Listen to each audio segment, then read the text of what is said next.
Hi, today I'm with Robert Murtagh, Communications Campaigns Organiser with Nautilus International, and we're going to be talking about P&O Ferries scandal 2 years after it happened and what the union is doing to ensure that this type of mass sackings cannot happen again.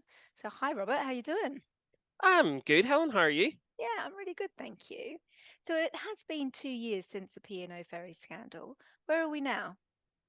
Yeah, so obviously P&O Ferries, 17th of March 2022, 786 seafarers sacked on the spot without consultation, without notice. Widespread condemnation, cross-party condemnation of the actions that P&O Ferries carried out. Yeah. What we've seen since then in those last 2 years from government, there's sort of been two main things. One is the Seafarers Wages Act. So we know that P&O Ferries sacked almost their entire UK resident workforce Mm-hmm. and replaced them with crew from abroad, some paid less than the UK minimum wage. And so Yes. the government brought in the Seafarers Wages Act to expand national minimum wage coverage to those ferry workers entering the UK more than 120 times per year. Yeah. The second thing the government did was introduce a seafarers welfare charter. Now, this is a voluntary charter. It goes further than the minimum wage. It talks about other social protections. But I think the overall point is this, Helen, and that we have been critical of the government on these 2 points. Well, of course, we support any extension of rights. The fact of the matter is that on these two initiatives that the government have brought forward, neither of these deal with the fundamental issue. Neither of them would force P&O Ferries to rethink and review their exploitative crewing model that they brought in post 17th of March 2022. And that's why we need to go much further than what the government have done. And if we look, just the other big sort of progress that's been made, I guess, progress or initiative is the French legislation that has been brought in. But the one thing we will say about the French legislation, which talks about other social rights, specifically on the issue of roster patterns, which we have also talked about, is absolutely critical. Not just pay, but roster patterns is really, really important. That only applies to on Dover to Calais, and of course we know P&O Ferries have other routes from Hull to Rotterdam and also from Larne to Ryan as well. So while the French legislation is a step in the right direction, the fact that the UK government have failed to legislate means we are in this weird situation where we almost have a two-tier level of exploitation, with seafarers on, for example, Hull to Rotterdam, not being able to avail of the same rights as seafarers on Dover to Calais. Yeah, absolutely. And it's also quite strange, don't you think, that 2 years later, having had UK resident seafarers be sacked by P&O Ferries, it's the UK that is still kind of lagging behind in bringing in some of those protections for seafarers, whereas the French legislation has come in sooner and kind of provided those better protections. Yeah. Why do you think the government's response here hasn't been enough? It's hard to know exactly the reason why it hasn't been Mm, enough. mm, I think that it's possible that with the current government that they feel that the moves that they have made around the minimum wage and with the charter that is enough. I think we have a government that is probably more loath to create more regulation. I think they have possibly more faith and more trust in the industry to regulate itself. I think we see right. that through the charter or the voluntary charter that they've brought forward. I think their hope is that through the voluntary charter and through these soft mechanisms, that it would actually make a difference overall. I don't think that is the case. I think it's proven that it's not the case. P&O Ferries fundamentally, and I think if we get back to the basics here, what is it that we are trying to achieve? What is it that we need to learn from what happened on the 17th of March? And it's quite simple. What we are saying is that seafarers working on ferry routes that are entering the UK on a regular basis should not be employed on international minimums, MLC minimums that were never designed for these kinds of routes. If you're going from the UK to France or the UK to the Netherlands or the UK to Ireland, Ireland, we have fairly similar social standards. Yeah. Those are the standards that people employed in those ferries should be employed on. And if we take that as our guiding principle, what the government have done is maybe try voluntarily through soft mechanisms to get that to be the case, but it hasn't happened. And fundamentally, if we don't regulate, we will continue to see this race to the bottom, and that is our chief concern. Yeah, absolutely. And in fact, the introduction of the French legislation has created a little bit of an anomaly, shall we say, in terms of P&O's responses to that, because we've seen some notices of termination be issued to some of those seafarers who are currently working on that short sea route between, Dover and Calais on those P&O ferries vessels. So, in fact, you can't always anticipate the response from employers in these situations. Yeah, exactly. You can't anticipate the response from employers. And what we have seen is, and what we know is that P&O ferries are because of the French legislation, where there has been regulation enforced, that they have had to look at their crewing model. And so clearly, what we're seeing, back to your previous question as well, Helen, is where there is regulation, it is forcing through these changes that are required to stop these ferry companies. P&O Ferries is not the only one. I think it's also important to mention. We also have Irish Ferries who did similar back in 2000, and I think it was 2005.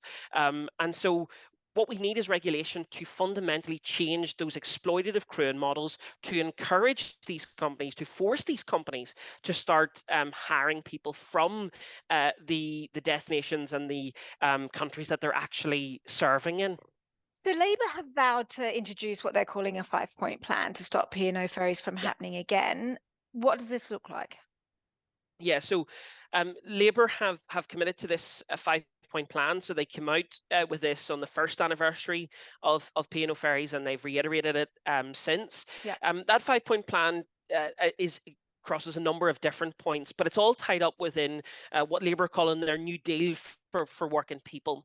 So a couple of things, they're looking at the loopholes that P&O Ferries exploited around the lack of consultation and notice that they had to give, the lack of injunctive relief that trade unions had or didn't have to stop P&O Ferries from carrying out this action. And Mhm. crucially, and one of the most important things that they've said, which is what we've been calling for. And we're really pleased that Labour, not just Labour, by the way, and let me be very clear about this, the Transport Select Committee, which is a cross-party group of MPs, also supported our call for a mandatory seafarers charter. So the government have put forward a voluntary charter. What we have said is this needs to be mandatory, and it needs to go further than just MLC minimums, which in a lot of cases, this voluntary charter simply just reiterates what's already Just reinforces, requirements doesn't it? under the MLC. Exactly. That's So right. we're really pleased that Labour have are committed to this mandatory seafarers charter, and if they get into government, and of course the polls look like it's potential that a Labour government is likely. We will continue to work with them to make sure that they follow through with that. And if this mandatory charter does materialise, which we hope it will, we think that can be a significant step to undermining these exploitative crewing models and working together to bring these jobs back to UK resident seafarers and stopping this race to the bottom. So this is a really, really welcome move. It deals with a whole range of issues around pay, roster patterns, but also what it deals with, Helen, and I think this is what we have said continually. The most important mechanism to defend the rights of seafarers and the rights of workers is collective bargaining. Mm. And that's what P&O Ferries ripped up on the 17th of March. And that's what we need to see restored, forcing companies who don't want to engage in a collective bargaining process with recognised trade unions in either side of the route, whether it's in the UK or France or the Netherlands or wherever else it may Right. be. So this is one of the key things that we've been calling for, isn't it, in terms of a mandatory charter? We want to ensure that there is collective bargaining Yeah. agreements, collective bargaining rights with recognised trade unions in both, countries that are involved in these kind of, two-country routes, alongside, good pay and good conditions as well. So, yeah, is there anything else on top of that that we're looking for in the mandatory charter, and how would we like to see it delivered? It's a good question how we would like to see it delivered. I Yeah. think it's an open question, Helen, if we're completely honest about it. What we need to look at is there may be a mechanism within whatever employment bill that Labour bring forward to legislate for their New Deal for working people, perhaps through fair pay agreements. That is something that has been discussed as well. There may be a mechanism there. I think what we will continue to do, what we've been working on, is what this mandatory seafarers charter looks like, what we want it to do. As I say, that's those issues around, yes, pay and roster patterns, but and other social rights as well. But fundamentally, it's also about reinforcing collective bargaining. Our next step will be to continue to engage with Labour as to how they will deliver that, and what the legislative mechanism that looks like, and what the enforcement mechanism is as well. So we're pleased that Labour have committed to it. There's still work to do. Perhaps it will be through that employment bill that Labour bring forward, that they've said they will bring forward in their first 100 days, and that's certainly what we'll be pushing for. But the most important thing is that, however it's delivered, the most important thing is that it's delivered. Yeah, absolutely. So there is a general election imminent. We don't know the dates as yet, but it will need to be sometime in the coming months. Will Nautilus be doing any campaigning work around a general election? Yes, absolutely. Now, we are a non-political union. Yeah. We're not affiliated to any political party. So we will be reaching out to MPs and candidates from across all political parties to support our objectives. Look, the fact of the matter is, P&O Ferries is not a new phenomenon. P&O Ferries, the actions of P&O Ferries, I think, have shone a spotlight on what has been, some serious issues particularly within our merchant navy, within the UK merchant navy, over the last decade or so, where we have seen a decline in the number of resident seafarers and a decline in the number of UK flagged vessels. And so, what we want to do is really speak to MPs and candidates, those who may be part of the next government, but also those who may be part of the next opposition, those who will be sitting in Parliament, to make sure that they can be a voice and an advocate for seafarers, and a voice and advocate for our merchant navy, to turn the tide. And that's what we've called our manifesto: Turning the Tide, a mission to revitalise our nation's maritime sector. And it contains I think it's about 18 policies. It's a detailed policy proposal for what a government can do if they are committed to reversing this decline, if they are committed to supporting our merchant navy. There's a whole series of policies in there that, if enacted, would turn that tide. And I think, what we will be doing over the next, until general election is called, and of course, we don't know when that will be, We but don't it know has to when. be before January 2025. That's right. We will be engaging with MPs from across the political spectrum, to talk about that manifesto, to talk about those policies, to gain their support, so that we can have a good group of MPs who can be supporters and advocates for seafarers in the next Parliament. Yeah, well, that sounds great. And we will absolutely make sure that we provide a link to that manifesto in the show notes underneath this YouTube video. So if you're interested in finding out more, please do follow that link. Robert, thank you. That was really interesting stuff. We'll get you back on again for another update soon, but thank you very much. Thank you.